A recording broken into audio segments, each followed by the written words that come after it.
Hello there. Welcome to the free home seller course module number 3, where we talk about staging. The typical property buyer has limited vision. It's very costly to assume that property buyers have a vision for how they would set up their furniture in a new home.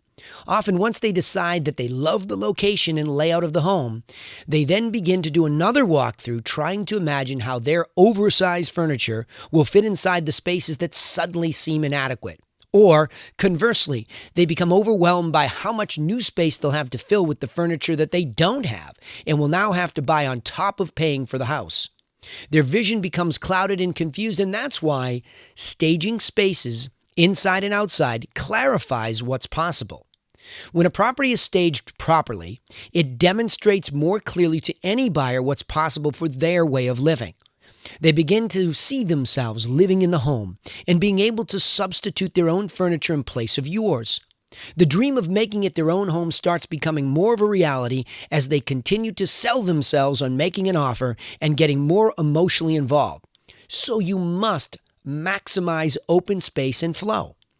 Because personal tastes vary greatly, the most important goal in staging a property is to maximize the feeling of open spaces and easy flow. There's nothing worse than having a buyer walk through your space while bumping into personal items and getting a sense of clutter. Even in small spaces, it's possible to enhance the flow. It's best to imagine a walkthrough from room to room with the goal of making it easy for several people at a time to pass through together. This simulates an actual walkthrough with real estate agents and multiple buyers.